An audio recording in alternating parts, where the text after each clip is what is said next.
Are you ready to get lost in a blend of the everyday with a little bit of the extraordinary? Then welcome to the world of magical realism. It's a little less known subgenre of the fantasy genre that is often misunderstood and confused with so many others. If you're doing the Romanceopoly reading challenge with us, the books that I'm going to talk about today are perfect for the Frostwood Village prompt Mystic Pines, which is to read a book with magical realism. And basically just think of it this way. Magical realism is the perfect genre where magic and the supernatural are treated like everyday normal parts of life. So it's magical but grounded in real life. This is also a genre that has its roots in Latin American folklore and literature, and it's also influenced by a lot of indigenous folklore and lore, spirituality, indigenous storytelling, and a lot more. So if you want to know more about the magical realism genre, I do have a deep dive genre guide on the blog that you can check out. I'm going to leave that linked down below. I also have a blog post with 10 of our favorite books at Under the Covers that are just spellbindingly beautiful magical realism books. But today I'm going to give you 5 recommendations. Some are what I consider classics that you should read in the genre, and some other more modern takes of magical realism as well. I think you're bound to find something on this list that you would want to add to your TBR, where that magical and sometimes spiritual connection blends in perfect harmony with the physical. So if you're ready for the recommendations, let's dive right in.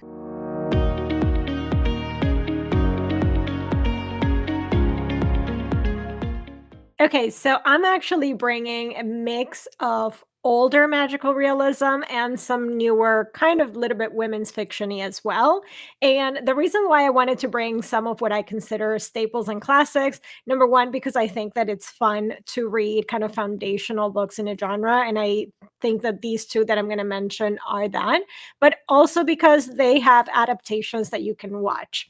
So you can read these books and you can watch the film adaptations. So the first one that I'm going to bring up is The House of the Spirits by Isabel Allende. And Isabel Allende, I think it's a staple of, Latin literature, and an author that I have really enjoyed for many years, an author that I had actually been reading since I was younger. And in fact, she has a book coming out this year that I'm super excited about. It's coming out in May. But The House of the Spirits was her debut novel. And this one follows the Trueba family, and it's across multiple generations, and it's set against the backdrop of Chile's kind of really messy political landscape and history. So with this one, I think that the author did an excellent job of mixing in the magical realism elements because our main character, Clara, is clairvoyant and she communicates with spirits. So it also has the stark realities of the political and social upheaval of the times. But I think what is most important, in my opinion, about this book is the fact that this one is very personal to Isabel Allende as an author. She has said many times that if she hadn't been through the personal history of having to be an exile from her country, she probably wouldn't be an author. And she wrote this first novel when she was living in exile in Venezuela. She had to flee Chile because her father was actually the cousin of Salvador Allende. So they lived in exile in Venezuela for many years. And during that time, when she was living away and she couldn't obviously go back to her country, she found out that her 99-year-old grandfather was dying. And she really dealt with the emotions of having to not be able to be near him during that time, not being able to go. So what she did instead was write a farewell letter to him. And that is what turned into this book. So I feel that this is such a special story, both in the actual importance in the genre itself, and also from the personal perspective as well. Now, this one was made into a film in 1993, so you can actually watch it. It has a super amazing cast. So Meryl Streep is the lead actress in the movie. It also has Antonio Banderas, Jeremy Irons, Glenn Close. So it's got an amazing cast of characters that you can watch. I did check before going on today, and you can access this on Amazon, but it's not included with Prime membership, but you can rent it or buy it on Amazon. I think it was also on Fandango as well, if you want to catch it there as well. But I think it's a great fun one to read the book and watch the movie as well. So the next one that I have is 100 Years of Solitude by Gabriel García Márquez. And don't quote me on 100% of the actual details because this was required reading for me when I was in high school. So it's been a while since I've read it, but I think that it's also full of what I consider are the staple foundations of magical realism because of all the Latin and indigenous influence in the genre and the way that they tell their stories. It really mixes in the magical and the spirit and all of those folklore items with the political times. So it was a way to kind of detail the times that they were going through and all of the harsh realities, but in a way that softened them with and mix them with the indigenous traditions and things like that. So with Gabriel Garcia Marquez, you have a story that follows the Buendia family, and it's set in Macondo, which we're going to be talking here history of Colombia.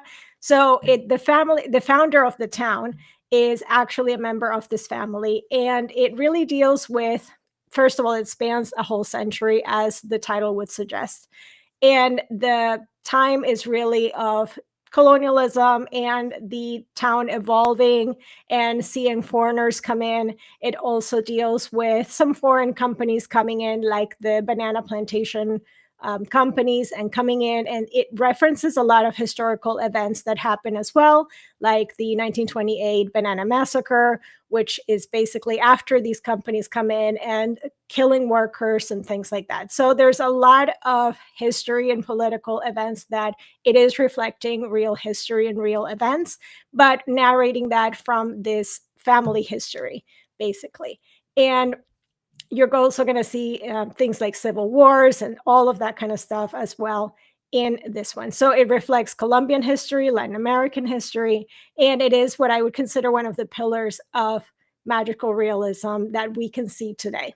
Now, this one I also wanted to bring up because you can actually watch it on Netflix. So I have not started watching this yet, so I cannot tell you how, good it represents the story, but I am excited to watch it. I'll probably be watching it this winter, but you can read the book and watch it on Netflix as well. So that could be something fun to do. The next one is more of a modern take, but still blending in those Latin heritage and folklore elements, and is The Inheritance of Orquídea Divina by Zoraida Córdova. So in this one, we have a bit of a more modern take of magical realism, but it's absolutely stunning story with just really beautiful writing.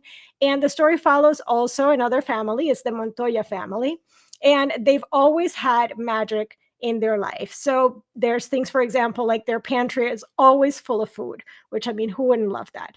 So it kind of just never runs out of food. And they also have a matriarch of the family, which is Orquídea, and she never leaves the house. So then one time she finally invites the whole family to come to the house for her funeral. But when they reach there, there is no funeral because instead of dying, she turns into a tree. And then they have to figure out their inheritance from there, and the story shifts between the her family members figuring out this inheritance while she's a tree now, and the backstory of Orquídea in Ecuador. So you're going through all of her life story, which is really beautiful to see, and how that connects with the present day of her family members and what is the actual inheritance that they have to get. So it's full of family and legacy and just identity, and it really blends in Ecuadorian mythology as well and culture. Plus, I would say if you are a fan of Encanto or practical magic, this is a great book to pick up. And the next one is The Sugar Queen by Sarah Addison Allen. So Sarah Addison Allen is what I consider one of my favorite magical realism authors. I think that I have talked about her before, which I mentioned probably one of my favorite books, which is Garden Spells. So I wanted to bring you something different, but this is kind of like my warm hug of a book. It's for the cozy readers. And this one is not too heavy. It's about Josie, who is stuck living under her mother's thumb. And her one comfort is that she goes into her closet to basically have her stash of sweets. And until one day, there's a waitress, Della Lee, sorry, that appears in the closet with her and she won't leave the closet. So it's a very playful take on magic. And I think that it's just a beautiful, beautiful story of like self discovery of Josie kind of evolving and in her character and just breaking free of expectations. So I think this is a beautiful, comforting kind of book. And I feel like any Sarah Addison Allen would be the perfect comfort magical realism book. I just adore her stories. And then the last book that I have is Midnight at the Blackbird Café by Heather Weber. I've also really enjoyed this author in a lot of different genres that she writes. But this is another cozy pick, more of a women's fiction-y vibe, and it's got lots of Southern charm. So if you're looking for a Southern charm with family drama, this is probably a great pick for that. So we have our heroine, Anna Kate, who returns to her small town of Alabama to close out her grandmother's cafe. And there's this whole side of the family that she doesn't have contact with. So she realizes very quickly that there's more to the town and the cafe and that side of her family than she ever knew. So the cafe actually serves these legendary Blackbird pies, and they are rumored to help people connect with their loved ones who have passed. So the magic in this book feels very much like healing and connection, which is just beautiful. And also, it's full of quirky small town characters. So, if you're into that kind of warm community, Southern vibe, then this one is a great one for that. And then the last thing that I wanted to bring you, because as soon as I thought of magical realism, this movie keeps popping up in my head, is actually a 90s movie. This is Simply Irresistible by with Sarah Michelle Gellar as starring as the main character. It's a 1999 movie and it is available on Amazon Prime, so free with Prime. And basically, in this movie, she's a chef and she accidentally starts infusing her food with her emotions, which is just a really fun and campy story. So I had a ton of fun watching this. I've watched it several times, and I'm probably going to be rewatching it now that it's available on Prime. So there you have it. This was a perfect mix of magical realism, old and new, and of course also some things that you can watch as well. I think magical realism is such a special genre. You can find it in all forms of art, and I think it's so beautiful how it can remind us that even in the most ordinary moments, there is room for the extraordinary. Let me know in the comments if you've read any of the books that I mentioned, or if you plan to watch any of the movies that I have also talked about in this video. And if you have read some magical realism before, be sure to leave your recommendations for your favorites also in the comments so that anyone that's participating in the Romanceopoly reading challenge can get some recommendations from the comments as well. Don't forget to like this video and subscribe to the channel so you don't miss any of our bookish content and recommendations, and head over to our Substack where you can subscribe for free to get all of the latest content that we post across all of our platforms. As always, thank you so much for watching, and until the next time, I hope that you find a great book to read, and remember that there's always a little bit of magic that's hiding in the everyday. Bye!